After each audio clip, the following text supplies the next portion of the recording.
Joining me now, three of the best political thinkers around, political analyst, Kelly Goff, contributor to the Huffington Post. Good to have you here, Kelly.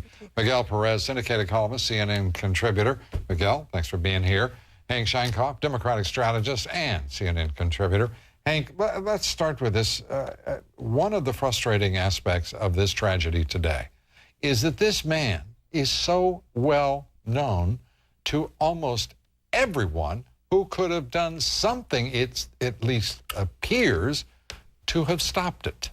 That is the problem of a democracy and the great gift. People can say and do anything, and they're not to be arrested or harassed by law enforcement because they have beliefs that we find onerous. But we really should start this. I know you're the boss, but I want to say this. We should, to the family of Security Officer Johns, we had to wish them deep condolences.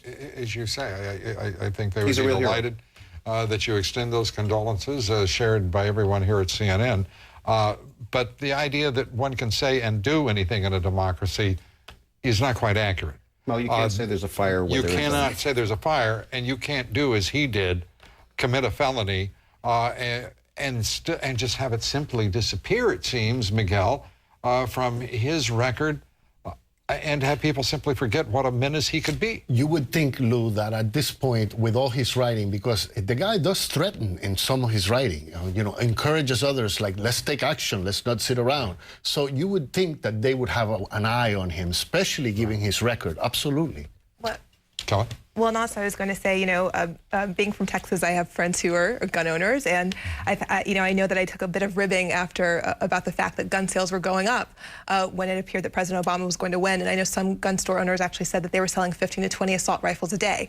I know we don't know some of the details regarding this particular shooting, but when you have someone who has a felony, we know very few details, by the way. Right, but when you have someone who has a felony conviction, and it goes back to what we were talking about the gift of living in a great democracy, but someone's engaging in this sort of dangerous speech, which I think that speech of this nature, depending on how it's couched, is not too far from shouting fire in a crowded theater. And then you have this person getting access to these types of weapons. It reinforces the fact that I think Democrats as well as Republicans were hoping that the gun control debate would sort of dissipate a bit for a while. We don't know he got his weapons. We also don't know what kind of a weapon it was. That's the other issue. But I think that, again, this following the Tiller shooting, it reinforces the fact that it's not an issue that we have to just run away from or be fearful of talking about because of divisiveness, which I think is sort of what's happened on both sides of this issue. You mean don't ask, don't tell? For gun control, I think there has been a little bit of that. And I think part of that's been the fault of some Democratic leaders because they're so terrified of it being such a controversial issue. But I think shootings like this reinforce that we have to talk about it. If I may proffer, I think that if there is that view, it is the intellectual cowardice of both the Democratic leadership as well as the Republican leadership. Politicians engaging in cowardice. That's, Today, though, we watched heroism, the U.S. Holocaust Museum holding up Security Officer Johns as a hero and preventing further bloodshed. The idea that there's any limitation as a result of speech, I don't think there's any American who would want any infringement of their First Amendment rights, no matter how hateful the statement, or the remark, or heinous and disgusting the speech. But the fact that a man could carry a gun, a rifle in this instance, into the at least the entrance of the museum itself, that boggles the mind. Especially with all the children that are there. I mean, it's absurd. How he got the weapon is the question. Does he have other weapons stored? Are there people associated with him who have those kinds of weapons? What else are they planning to do? Is he part of a larger group? Those are real questions that law enforcement has to answer. Yeah, those questions at this point, law enforcement has answered. And the answer to each is none. We'll continue with our panel in just a moment. We'll be right back. We've made a great product even better. Now every drop of Shell gasolines contain a nitrogen-enriched cleaning system that seeks and destroys engine gunk left by lower-quality gasoline. It protects engines from performance-robbing gunk. Try new nitrogen-enriched Shell gasolines.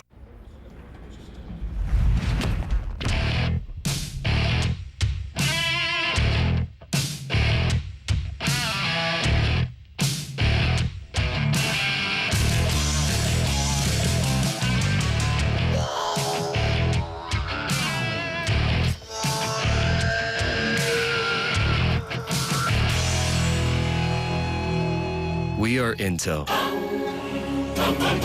sponsors of tomorrow. Bill, A pipe's burst. Water's everywhere. Did you turn the water off? Sure, but who do we call? When fire or water damage strikes, call the cleanup team insurance agents recommend at 1-800-SERVPRO. The experience to make it like it never even happened. She's losing her battle against nasal allergies, but we found a way to fight it. Omneris to the nose! Omneris works differently than many other allergy medications. Omneris fights nasal allergy symptoms that occur from allergic inflammation. Relieve those symptoms with Omneris. Side effects may include headache, nosebleed, and sore throat. Mission accomplished. Oh, incoming! Ask your doctor about Omneris. In the battle against nasal allergy symptoms, Omneris combats the cause. From that first dollar forward, cash flow isn't just an important thing to small business, it's everything. That's why PNC is introducing your new CFO, Cash Flow Options, designed to effectively improve your cash flow. CFO helps every dollar work harder, from the very first dollar to the last dollar of the day. Get in touch with your new CFO. PNC, leading the way. What do you do when you know the crowd will get a little loud? The Pink Panther has the answer. The Owens Corning basement finishing system is not only attractive, it's dent and stain resistant. Plus, it has insulating properties to help keep things down to a dull roar, which can come in handy. Have more questions? The Pink Panther has the answer. Call to learn more about the basement finishing system with a free video and design consultation. Call 1-800-NEW-BASEMENT now. CNN's Money in Main Street, Thursday night, June 18th, 8 Eastern. Up at the top of the hour, Campbell Brown. Campbell. Hey there, Lou. Well, we are also focusing, as you can imagine, on the deadly shooting in Washington. But tonight we're asking whether certain clues about the suspect were ignored. Could this have been prevented?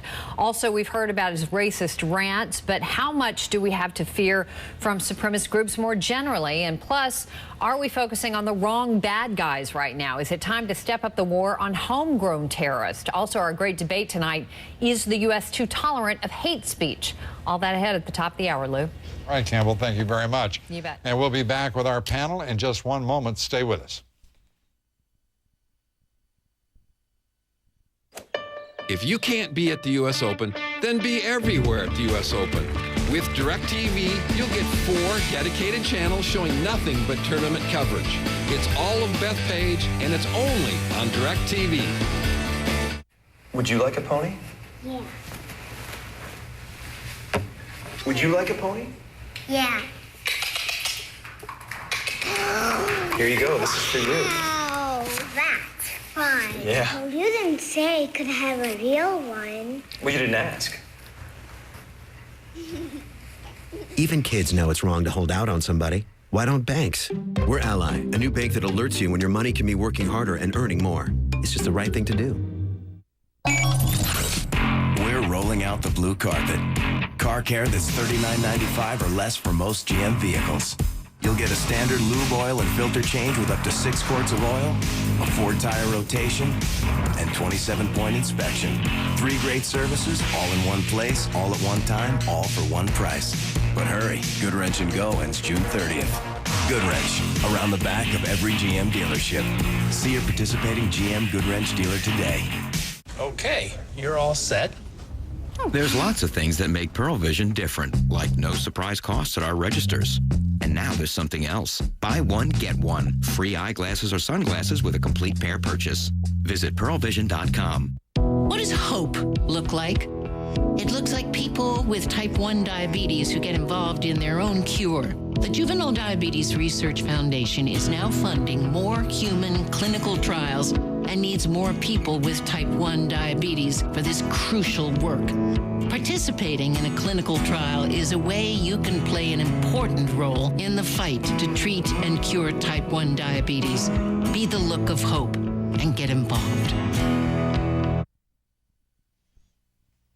We're back with our panel, and Kelly, it seems we need to begin to work very hard to understand why we've had this compressed incident of hate crimes, because that's what they are, whether it be the murder and wounding of our soldiers in Little Rock at a recruiting center, the 4 Muslims who were trying to destroy 2 to synagogues, the anti-abortion fanatic who murdered, allegedly murdered, a abortion doctor. There's something happening here, and it doesn't seem that any part of our society understands what it is. No, and I'm going to break a bit with the national security contributor who spoke earlier on the show and say that I think there's more going on in this story than simply economics. I think part of what's going on, and this could just be the idealist or optimist in me, is the idea that the majority of our country and the majority of Americans are people who do want to work together and who are united for common good, even when they don't agree on every political issue.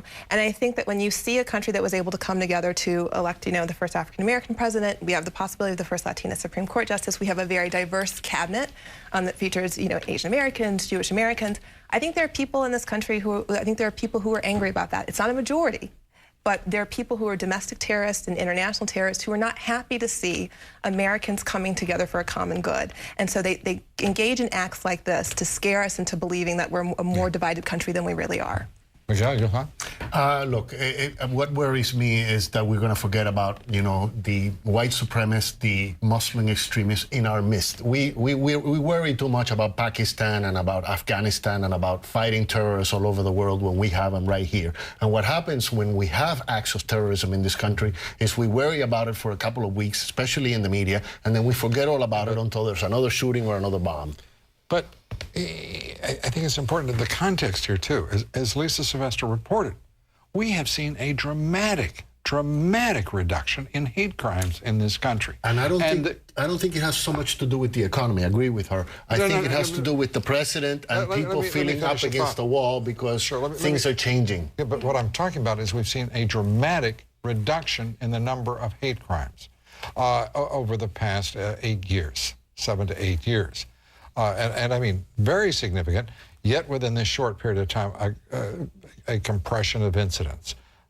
Your thoughts, Hank? Old order breaking down, new order coming. By the way, depression time, economic crimes. Times like these, we're not in a depression, things are tough. Find hate crimes, much easier to find. Find the other, the target, and hit it. That's what this is about. Again, the incidence of hate crimes overall has been declining. Right, but Lou, one quick distinction though is you have to talk about the types of crimes, right? Because when the Southern Poverty law